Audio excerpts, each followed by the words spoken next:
ओम नमो भगवते वासुदेवाय।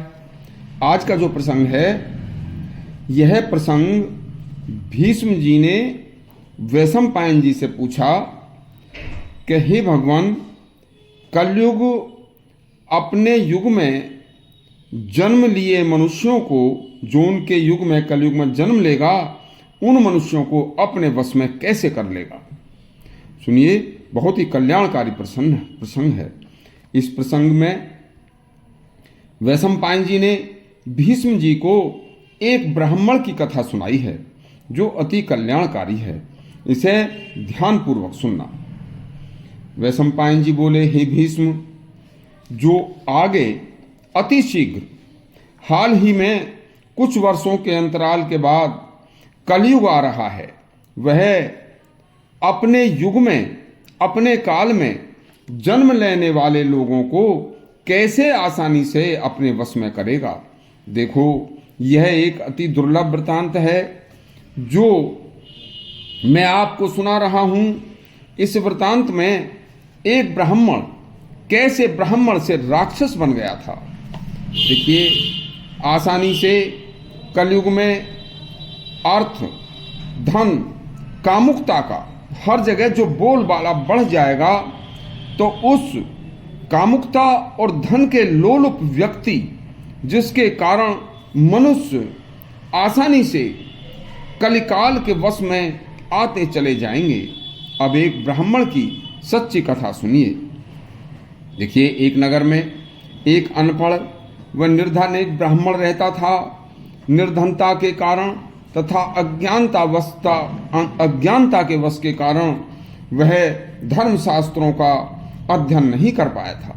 बस वह भूखा प्यासा रहकर जैसे तैसे गांव में रह रहा था। उसका विवाह भी किसी ने नहीं किया था।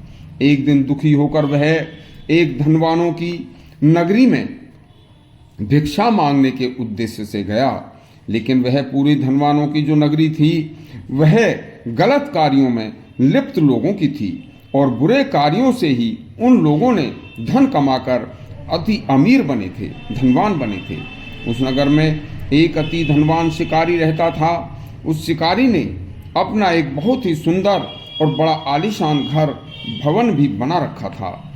अच्छा घर देखकर ब्राह्मण पहले उस शिकारी के दरवाजे पर ही पहुंच गया। शिकारी ने उसे भूखा देखकर पहले भोजन कराया। इसके बाद उसकी सब बातें पूछकर उसे उसी नगर में अपने घर के पास एक घर भी रहने के लिए दे दिया। उसके अनेक दासियां थीं।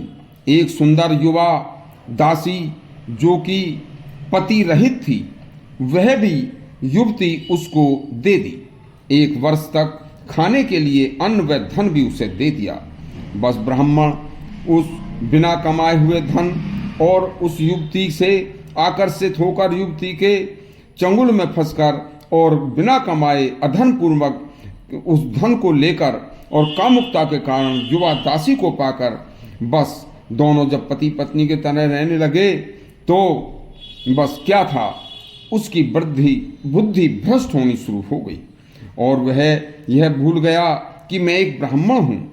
अब धीरे धीरे उस शिकारी को ही वह अपना सब कुछ मान बैठा।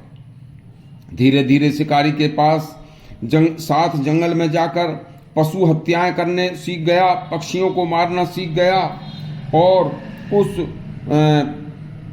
पति रहित नव युवती तथा खूब धन को देखकर वह उसी में खो गया और इसी जिंदगी को वह सुखी जीवन जानकर सब कुछ भूल गया।